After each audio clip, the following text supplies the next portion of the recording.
welcome back to the Not Carrie Bradshaw YouTube channel. In this video, I'm reluctantly reviewing episode 6 of season 2 of And Just Like That. I know I'm late, but here are my excuses, okay? Number 1, it was my birthday, okay? I was out here living life. Number 2, I'm struggling to finish this series because it's just not giving for me. I'm not pulled in, but here we are. So Carrie is doing an interview via Zoom with a writer or journalist whose energy I can best describe as grating. This girl did not come prepared. She came with this, like, what I like to call retail store manager energy. A little bit delusional, a little bit just aggressively positive, but you kind of have no idea like what's going on. I really don't like this person. And I think I'm taking it personally because I fancy myself a really good interviewer and I don't get opportunities like this. So I'm sure I'm personalizing a bit. But one of the few things that I remember from my journalism classes is that you research an interview subject hardcore before you interview them. There's no reason you should be asking them questions that they've already covered in another interview. There's no reason you should be unaware what you're interviewing them about. However, this speaks to capitalism.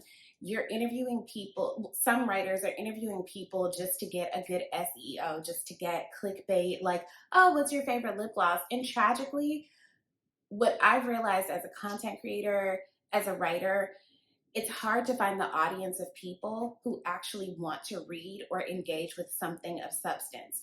A lot of people just want to stay on like the high level, superficial stuff. And that's just like in life. I have more friends who want to talk to me about partying and fashion than friends who want to talk to me about mental health awareness or, and there's a time and a place for everything. So that's just me on my soapbox. I cannot stand writers like this, and I cannot stand editors that push writers to interview people, not about things of substance that people could really benefit from, but about like their favorite lip gloss. And again, time and place, all things have a place, but like, tap that on to the end.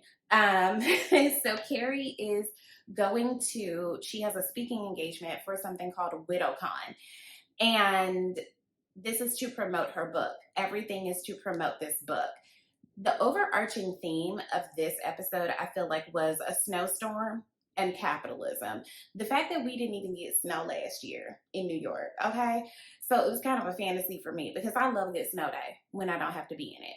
So Carrie is not a great public speaker. And when I think back to it, Carrie is actually quite a socially awkward person. Like when we think about it, she's not great engaging with people outside of her group. She's always kind of like nervous and angsty. And you know what? Relatable content, fine. So Carrie, she has a run-in with someone who was allegedly a writing partner with her years ago. They were supposed to write a movie or a show. Carrie has no awareness of this.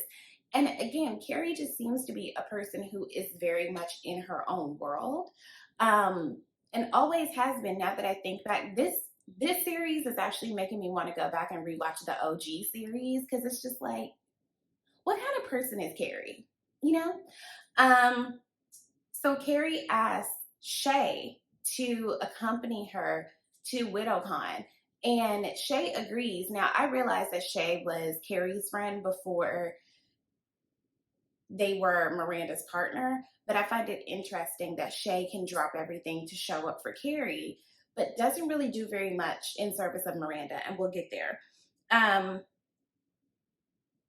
So Dr. Naya, whose whole storyline is just a jumping off point for Miranda, I'm really disappointed in how they're handling Dr. Naya because I didn't even realize that she was actually going through with her divorce. And I'm like, well, what was the final straw? Was it the whole thing about the surrogacy? Like, fucking what? I hate her storyline or the lack thereof. There's not the fullness there that I feel like there should be. Black women going through divorce, give us more. I'm just really disappointed in that. But she hosts a dinner in Brooklyn and she's talking about having a soft divorce. And this brings up a conversation on exes. And it becomes really clear to Miranda that, you know what, Steve may not give her easy exit out of their marriage. And Miranda feels this profound amount of guilt, which I still think centers her as the victim. We'll get there. This brings up Aiden. This whole season, I feel like we've just been waiting for Aiden to make his return. I always really loved Aiden, and I always thought that Aiden was too good for Carrie. Personally, my brother has very strong opinions about Aiden and Carrie. My brother is a cishet black man, and when I tell you, he will get on a soapbox about Aiden and Carrie, like it's ridiculous. So Carrie goes to WidowCon in a fabulous Montclair couture situation. Just honestly, a look, a moment. We love to see it, right? And she gets to WidowCon. Shay makes it to WidowCon. And there is a comedian up there absolutely killing it, pun intended. And Carrie's like, oh my God, I can't follow that act. And Carrie gets up there and says her spiel, reads her excerpt from her book, because she realizes this isn't this very sad, devastating, we're all going to get together and cry about our losses. It's actually a combination of the feelings that come along with grief. And there is comedy in grief, and there is grief in comedy. Like, all of these things kind of work together. So Carrie gets up there, tells a horrible joke. My secondhand embarrassment was kicking my ass to get through this scene. And she reads an excerpt from her book, and she does really well, and all the things work out. So yeah, when it comes to grief, there's a time to laugh, there's a time to cry, there's a time to do both. There is expansion in grief, which I talked about before. And I think that it really has a place in our lives if we make room for it, which sometimes we're forced to do. Seeing this also helped Shay to get out of their rut, given that their pilot didn't get picked up and there's all this uncertainty, and this really helps them to move forward. So maybe they'll be less of a draining ass bitch. Bitch is gender neutral. So Miranda is securely living with Dr. Naya, sleeping well.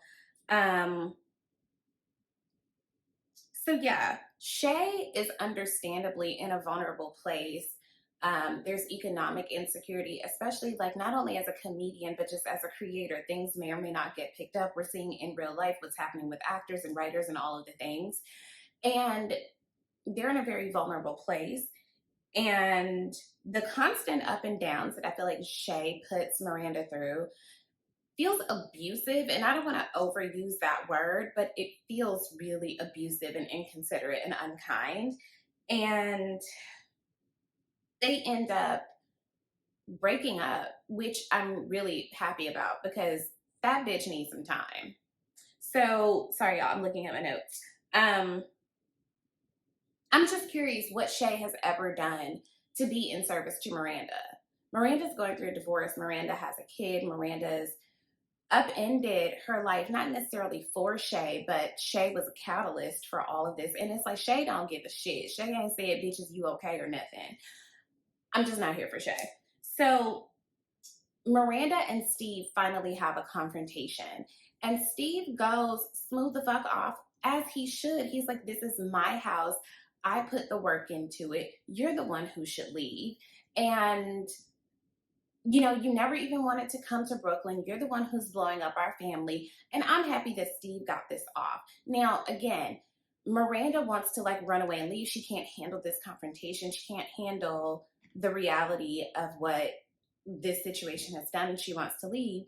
Steve then is like, please don't go. You know, there's a snowstorm, whatever, whatever. Steve needed to get it off. I'm sorry. I'm happy for Steve. He needed to say his piece, okay? You can't get to the good part of we're in a good place and everything is okay without having this kind of confrontation. I'm sorry. It doesn't have to be a brawl. It doesn't have to be, I'm going to cut you as deeply as I can, but I need to say how I feel. I'm the type of person that regardless of how you take it, whether it changes something for you and how you feel or not, I gotta say how I feel or I won't sleep well at night. That's part of my process of grieving a breakup. Okay, I gotta get it off. So good for Steve. Justice for Steve. Now Miranda got some nerve trying to be mad at Steve because he slept with the Whole Foods girl. At least y'all in the process of a divorce. Miranda, you're a real goofy bitch. A real goofy bitch. And you were my favorite. I'm so disappointed. And so they put 2 breakups in one episode. Miranda got broken up with twice in one episode. And like, again, I'm okay with that because Miranda's being a goofy bitch. But also, in one episode, it's a bit much. So, y'all, I don't understand Rock's storyline, the ad in the paper. I just don't care. I don't care. I don't get it. I don't know why we were subjected to that storyline. Somebody explain to me in the comments. I don't get it, and I don't care about it.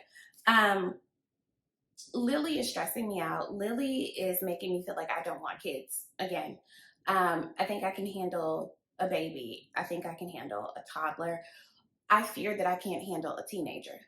Because as much as I want to consider myself a sex positive person, I'm sorry, but losing your virginity, telling your parents very flippantly that you want to lose your virginity, quote unquote, because it's a social construct, that's a conversation for another video.